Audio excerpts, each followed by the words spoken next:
At 0642, on February 26, 1945, pharmacist mate second class George Wallin crouched in a volcanic ash crater on Iwo Jima, watching his platoon advance toward Airfield No. 3 through a forest of Japanese mortars. 20 years old, 37 days as a combat corpsman, 14 Marines already dead in his company. The Japanese had fortified Hill 362 Alpha with 500 interconnected caves. Every yard the Marines gained cost blood. Wallin had landed on Iwo Jima 7 days earlier with Fox Company, 2nd Battalion, 26th Marines. The black volcanic sand clung to everything. The sulfur stench burned his throat. But the worst part was the screaming. Every advance brought the cry he'd been trained to answer. "Corpsman!" The 5th Marine Division had been promised a 4-day operation. General William Rupertus himself had told the men they'd secure the island quickly. That was before they discovered what Colonel Kunio Nakagawa had built into the island's volcanic rock. Underground hospitals, ammunition depots 20 feet below ground, machine gun nests with interlocking fields of fire. By February 26th, the 5th Marine Division had suffered 3,000 casualties. Corpsmen were dying faster than the Marines they tried to save. Japanese snipers had learned to spot the red crosses on helmets. They'd learned to listen for the word corpsman and aim for the voice that answered. Wallin had already treated 43 casualties in 7 days, sucking chest wounds, traumatic amputations, burns from flamethrower backblasts. He carried morphine syrettes, sulfa powder, battle dressings, and plasma. 30 pounds of medical supplies on his back while Marines carried rifles. The protocol was clear. Corpsmen were unarmed. The Geneva Convention protected medical personnel, but the Japanese didn't care about Geneva. They targeted corpsmen deliberately. 14 Navy hospital corpsmen had already died in Wallin's battalion. Another 22 had been evacuated with wounds. At 0715, Fox Company moved forward. Wallin followed 20 yards behind the assault element, watching for casualties. The terrain was impossible. Volcanic ridges and ravines turned every advance into a maze. Marines disappeared into gullies and didn't come back. Then the mortars started. Japanese observers on the high ground had perfect visibility. The first round hit 30 feet in front of Wallin's position. The second hit 15 feet behind him. The third landed directly in front of a rifleman named Corporal James McKenna. Wallin ran forward without thinking. This was what he'd trained for at Camp Pendleton. This was why he'd volunteered for the Fleet Marine Force instead of staying in a hospital in California. McKenna was alive but bleeding from multiple wounds. Wallin dropped beside him and started working. Sulfa powder on the wounds, battle dressings packed tight. Then he heard the sound every corpsman dreaded, the hollow thump of a Japanese grenade launcher. If you want to see what happened when that grenade landed, please hit that like button. It helps us share these forgotten stories with more people. Please subscribe if you haven't already. Back to Wallin. The grenade hit 3 feet from Wallin's position. He saw it bounce once on the volcanic ash. He had maybe 2 seconds to react. McKenna couldn't move. The nearest cover was 15 feet away across open ground. And Wallin had a choice that would define everything that followed. Stay and die with McKenna, or run and live with abandoning a wounded Marine. The grenade detonated. The blast threw Wallin sideways into the crater wall. His ears rang. His vision went white. Then the pain hit. Shrapnel had torn through his left eye and cheekbone. Blood poured down his face, mixing with volcanic ash and sulfur. McKenna was still alive. The grenade had missed him by inches, but now both of them were bleeding in an exposed position with Japanese mortars still falling. Wallin's medical training kicked in automatically. He couldn't see properly out of his left eye. The pain was excruciating, but McKenna had worse wounds, arterial bleeding from his leg. Without a tourniquet, he'd bleed out in 3 minutes. Wallin reached into his medical kit with hands that wouldn't stop shaking. His left eye was useless now. Everything on that side was dark and wet. But his right eye worked, his hands worked, and McKenna needed help now. He got the tourniquet on McKenna's leg at 0723. Then he packed the other wounds with sulfa powder and battle dressings. The whole time, Japanese machine guns raked the crater. Bullets snapped overhead. More mortars fell 50 yards away. Other corpsmen saw what had happened. Pharmacist Mate 3rd Class Robert Hayes crawled forward to help. He took one look at Wallen's face and said they needed to evacuate immediately. Both casualties. Standard procedure. Get them back to the battalion aid station. Wallen refused. There were still Marines advancing toward Airfield No. 3. Fox Company was pushing into the most heavily defended sector on Iwo Jima. Every corpsman counted. Hayes could take McKenna back. Wallen was staying. Hayes argued for 30 seconds. Then he gave up. You couldn't order a corpsman to leave the line. Everyone was a volunteer. Everyone had chosen to be here. If Wallen wanted to stay half-blind and bleeding, that was his decision. They got McKenna onto a stretcher at 0735. 4 Marines carried him back through the volcanic ash, while Hayes provided security. Wallen stayed in the crater, temporarily blind in one eye, watching Fox Company advance through hell. By 0800, the adrenaline started wearing off. The pain in his face became impossible to ignore. His left eye socket felt like someone had poured molten metal into it. The sulfa powder he dumped on his own wounds burned like acid. But Fox Company was still moving forward, and Marines were still getting hit. At 0815, another cry, "Corpsman!" This time it came from an adjacent platoon that had lost their own corpsman to a sniper 20 minutes earlier. Wallen climbed out of his crater and ran toward the voice. His depth perception was gone. He kept stumbling on the uneven ground. But he could still carry plasma. He could still pack wounds. He could still do his job. The wounded Marine was Private First Class Thomas O'Brien from Pittsburgh. Shrapnel in his chest and abdomen. Sucking chest wound. Without immediate treatment, O'Brien would drown in his own blood. Wallen got an occlusive dressing on the chest wound. Then he started an IV of plasma. His hands moved through the procedures automatically. Camp Pendleton training. 6 months of field medical drills. Every scenario they'd practiced in California was happening now in real life. While Wallen worked, Japanese mortars found their range again. The first round landed 40 feet away. The second landed 20 feet away. The third was coming straight for O'Brien's position. And this time, Wallen couldn't see it coming from his blind side. The explosion lifted both men off the ground. Wallen landed on his back in the volcanic ash. The second explosion had hit closer than the first. New pain erupted across his lower back and shoulders.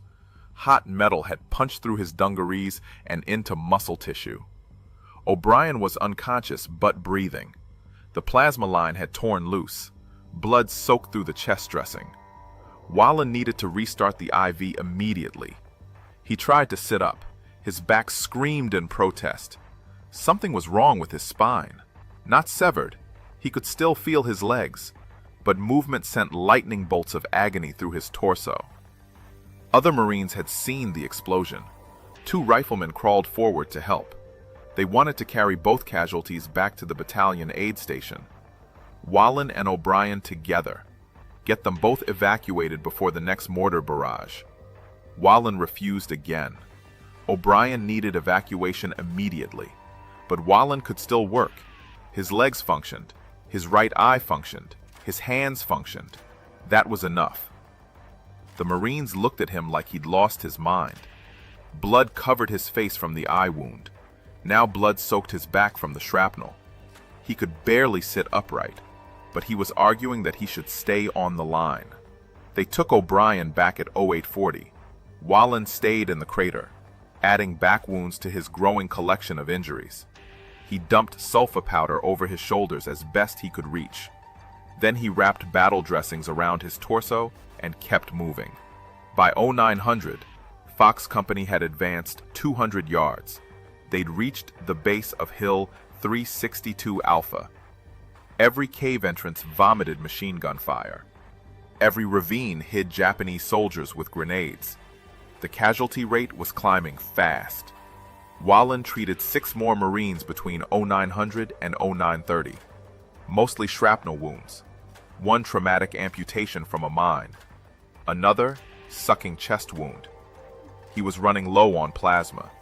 His medical kit was nearly empty, but he kept working. The corpsmen in adjacent battalions were taking catastrophic losses. One battalion had lost 68% of its medical personnel in the first week. Navy hospital corpsmen were dying at twice the rate of the Marines they served. But they kept answering the call. Every time someone screamed corpsman, someone came running. At 09:45, battalion headquarters sent word through the company commander. Captain William Chambers personally found Wallen and ordered him to the rear. Not a suggestion, an order. The corpsman was wounded twice. He needed proper medical treatment. He needed evacuation. Wallen said he'd go after the current attack finished. Fox Company was about to assault Hill 362 Alpha directly. They'd need every corpsman available. He'd evacuate after the hill was secured.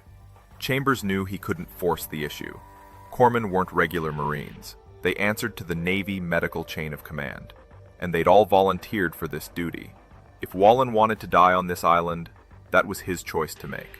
The assault on Hill 362 Alpha began at 1000 hours on February 26th. Japanese defenders had spent months fortifying the position. Pillboxes covered every approach. Interlocking machine guns made movement nearly impossible. Marines advanced 10 yards and lost men, advanced another 10 yards and lost more. Wallen followed the assault wave. His back was on fire, his left eye was useless, but his hands still worked, and Marines were falling faster than ever. At 10:15, he reached a wounded rifleman named Corporal Stephen Martinez, then another named Private James Wilson, then 3 more Marines caught in a machine gun crossfire. He was working on the 5th casualty when someone grabbed his shoulder from behind. Another corpsman, pharmacist mate First Class Donald Mitchell from the company headquarters element. Mitchell had been sent specifically to relieve Wallen and force him off the line. Mitchell took one look at Wallen's face and back and said they were leaving immediately. No argument this time. Wallen had done enough. He'd earned his evacuation. Time to go. But Wallen was looking past Mitchell at something Mitchell couldn't see yet. Another group of Marines had just walked into a kill zone 200 yards ahead. The machine guns opened up. 6 Marines went down in the first 10 seconds. Japanese machine guns from 3 different positions converged on 100 square feet of volcanic ash. The Marines who survived dove for cover in shallow craters that offered almost no protection. Mitchell grabbed Wallen's arm. They needed to leave now. Let other corpsmen handle this. Wallen had given enough. Wallen pulled free and started running toward the machine gun fire. His back screamed with every step. His vision swam. But 6 Marines were bleeding out in the open, and nobody was moving to help them. The other corpsmen were pinned down or dead. Fox Company had lost 3 medical personnel in the last hour alone. Mitchell watched Wallen run into the kill zone and made his own decision. He followed. They reached the first casualty at 10:23. Private First Class Robert Davidson, 19 years old, from Oregon. Multiple gunshot wounds to the chest and abdomen. Still conscious. Still breathing. But bleeding internally and deteriorating fast. Wallen and Mitchell worked together. Mitchell started the plasma line. Wallen packed the wounds. Japanese machine guns kept firing overhead. Bullets snapped through the air so close they could feel the displacement. But they kept working. They stabilized Davidson in 4 minutes. Then they moved to the next casualty. Then the next. 6 wounded Marines in that kill zone. Wallen and Mitchell treated all 6 while Japanese defenders poured fire into their position. Later, battalion records would show they spent 17 minutes in that exposed area. 17 minutes that should have killed them both. At 10:45, Marines with flamethrowers finally silenced the machine gun positions. The surviving members of Fox Company pulled back to consolidate. Battalion casualties had reached 240 men in 7 days. One rifle company had lost 72% of its original strength. Mitchell got Wallen to the battalion aid station at 1100 hours. Navy surgeons took one look at the eye wound and the back wounds and prepped him for evacuation. They had him on a stretcher heading for the beach when Wallen climbed off and walked back toward his company. The surgeons couldn't believe it. This corpsman had been wounded twice in 4 hours. His left eye was destroyed. Shrapnel filled his back. He could barely walk straight. but he was refusing evacuation again and heading back to the front line. Captain Chambers found out about Wallen's return at 11:30. He pulled the corpsman aside and asked directly, what would it take to get him evacuated? What injury would be serious enough? Wallen didn't have a good answer. He just knew Fox Company was still advancing. The battle for Iwo Jima wasn't over. As long as Marines were fighting, corpsmen needed to be there. That was the job. That was what he'd signed up for. Chambers gave up trying to force the issue. He assigned Wallen to the company command post where he could treat casualties coming through the aid station instead of running forward under fire. Safer duty, less exposed. Wallen agreed to the compromise. For the next 5 days, Wallen worked from the company aid station. His left eye never recovered. The socket remained swollen and painful. His back wounds grew infected despite sulfa powder, but he kept treating casualties. Fox Company lost another 80 men between February 26th and March 2nd. On March 2nd, Fox Company received orders to assault the final defensive line before Kitano Point. Japanese defenders had concentrated their remaining strength in a series of caves and bunkers overlooking the northern coast. Intelligence estimated 300 enemy soldiers remained in the sector. The estimate was wrong. There were closer to 800. The assault began at 0700 on March 2nd. Within minutes, Fox Company walked into the heaviest concentration of defensive fire they'd encountered since landing on Iwo Jima. Mortars, artillery, machine guns from positions the Marines didn't know existed. Casualties mounted immediately. The company aid station filled with wounded men faster than the medical staff could process them. Wallen worked through the chaos, stabilizing casualties for evacuation. His back was screaming. His ruined eye throbbed, but his hands kept moving through the familiar procedures. At 0830, a Japanese mortar found the aid station. The explosion killed 2 Marines and sent shrapnel through everyone within 20 feet. Wallen took metal fragments in his lower back, the same area that had been hit 6 days earlier. New wounds on top of old wounds. This time, the injury was serious enough that even Wallen couldn't ignore it. The shrapnel had driven deep into muscle tissue near his spine. He couldn't stand up straight. Every movement sent shock waves of pain through his torso. But Fox Company was still in contact, and the next 24 hours would test everything Wallen had left. Navy surgeons at the battalion aid station looked at Wallen's new wounds and made the decision for him. This wasn't negotiable anymore. He was being evacuated to Guam. The back injury was too severe. Without proper treatment, infection would kill him within days. They put Wallen on a stretcher at 0900 on March 2nd. 4 Marines carried him toward the beach where landing craft waited to transfer casualties to hospital ships offshore. Wallen didn't argue this time. The pain was too intense. He'd finally hit his limit. The stretcher team made it 300 yards before Fox Company's radio operator caught up with them. Emergency traffic from the battalion commander. The assault on Kitano Point had turned into a disaster. Fox Company had taken 40% casualties in 90 minutes. Every corpsman with the forward elements was dead or wounded. They needed Wallen back immediately. The stretcher bearers looked at each other. Then they looked at Wallen. The corpsman was half conscious from pain and blood loss. His back wounds were still bleeding through the dressings. Taking him back to the front line was insane. Wallen told them to turn around. Fox Company needed corpsmen. He could still work. Get him back to the company position. They carried him back at 0930. By 1000 hours, Wallen was back at the company aid station, treating casualties despite wounds that should have had him on a hospital ship. Other medical personnel couldn't understand it. This corpsman had been wounded twice in 6 days. Now he'd been wounded a 3rd time. But he kept refusing evacuation. The assault on Kitano Point continued throughout March 2nd. Fox Company gained 200 yards at the cost of 63 casualties. Wallen treated 37 of them personally. gunshot wounds, shrapnel wounds, burns from flamethrowers, traumatic amputations from mines. By nightfall on March 2nd, Fox Company had been reduced to company strength of 97 men. They'd started the Iwo Jima operation with 240. In 11 days, they'd lost nearly 60% of their personnel. The 5th Marine Division as a whole had suffered 8,000 casualties. The island still wasn't secured.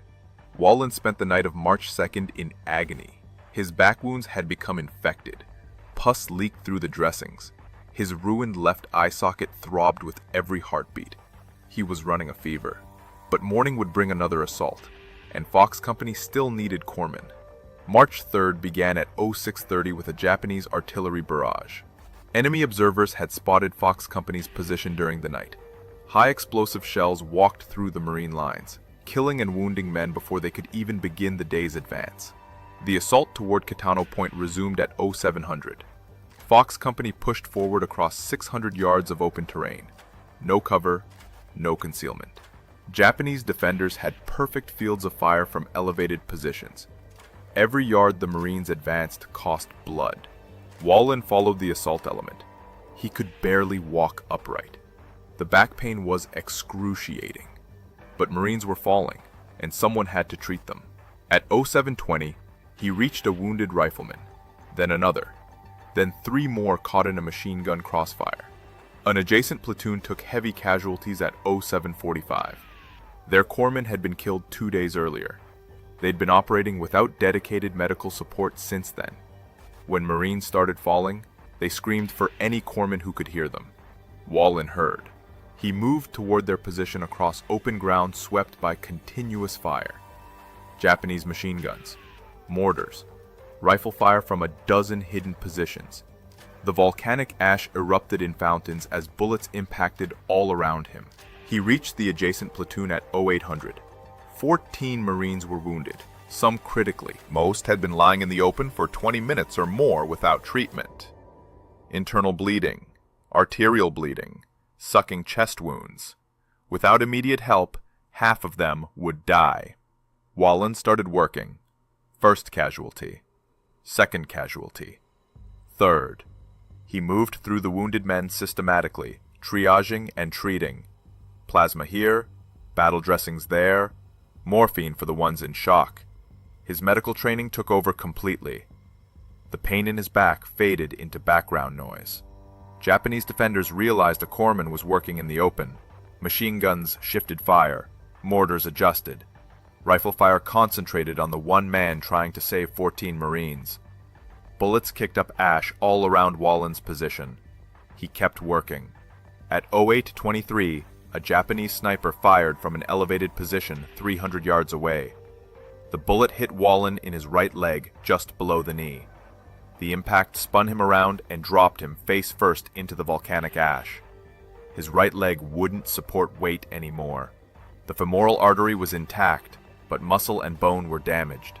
He couldn't stand, couldn't walk. But 12 wounded Marines still needed treatment, and the nearest corpsman was 200 yards away.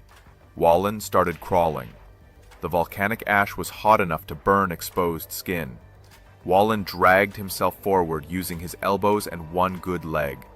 His right leg left a trail of blood in the black sand.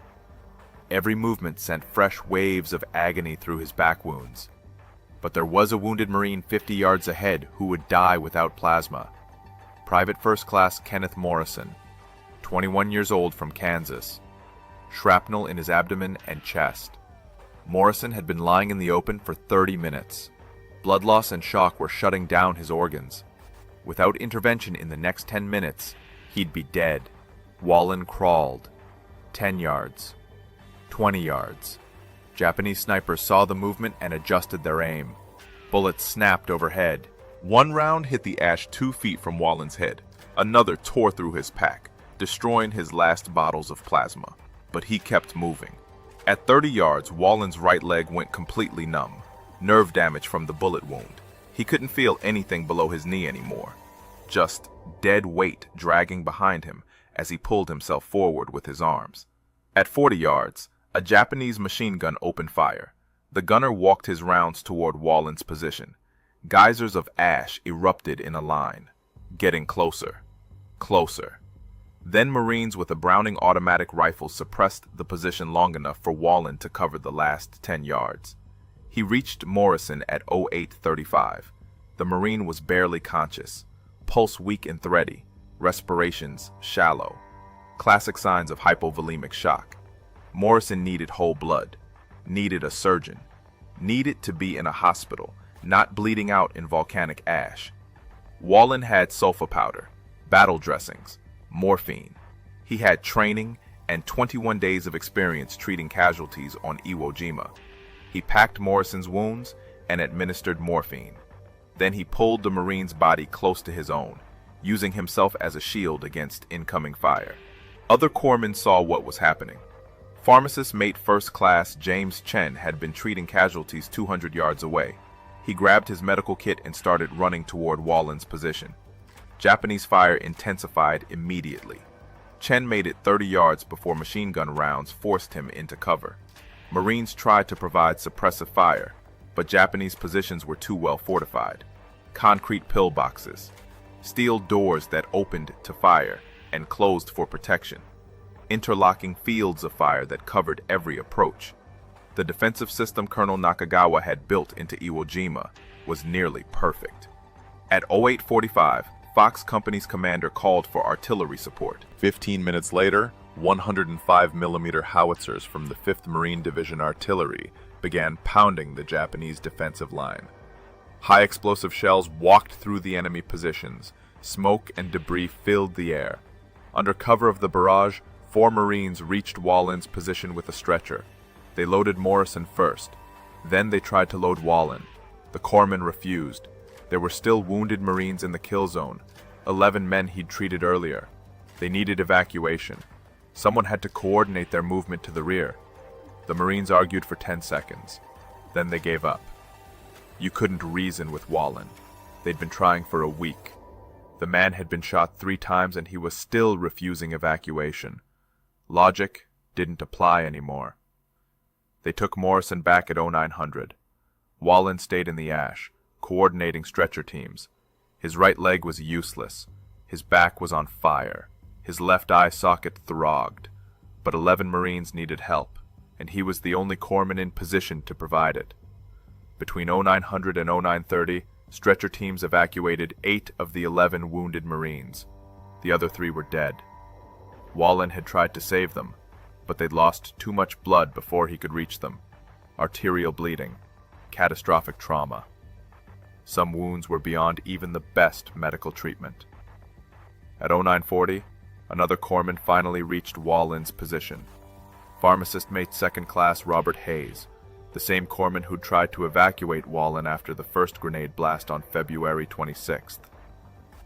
Hayes looked at Wallen's leg and didn't say anything. Words weren't necessary. They both knew what came next. Hayes got Wallen onto a stretcher at 0950. This time the corpsman didn't argue. He'd finally reached the point where he physically couldn't continue.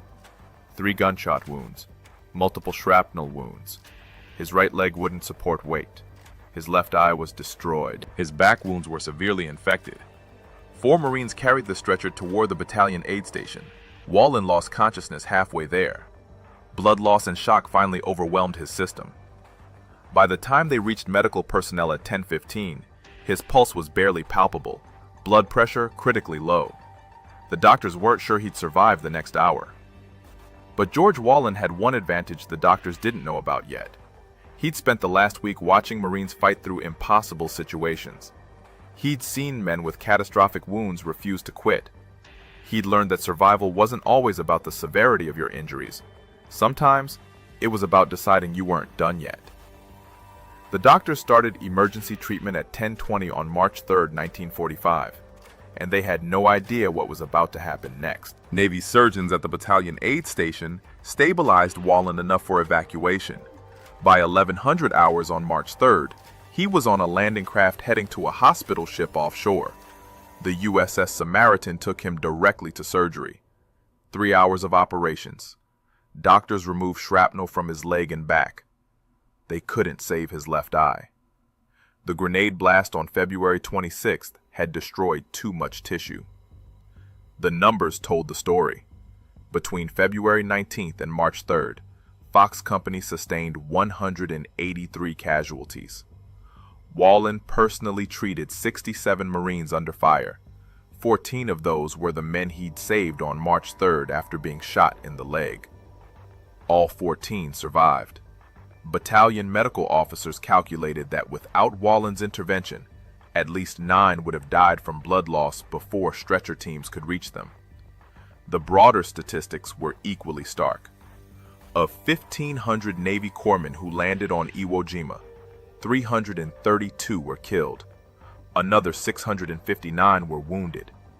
Corpsmen died at nearly twice the rate of the Marines they served. Despite these losses, corpsmen kept answering the call. Wallen's story spread through the 5th Marine Division like electricity. 20 years old, 3 gunshot wounds, refused evacuation twice, crawled 50 yards to reach wounded Marines. Pharmacist Mate 3rd Class Donald Patterson was treating casualties with the 27th Marines when he heard. Patterson had been considering requesting transfer to a rear echelon unit. But if Wallen could keep working after being shot 3 times, Patterson could finish his deployment on the front line. Similar stories played out across the division. Corpsmen who were exhausted found new energy. One 20-year-old from Utah had shown them what was possible when you refused to quit. Wallen spent 9 months in military hospitals. Guam, Hawaii, Oakland Naval Hospital, multiple surgeries, physical therapy, and nightmares every night. Marines screaming for corpsmen, grenade blasts, the smell of blood and volcanic ash.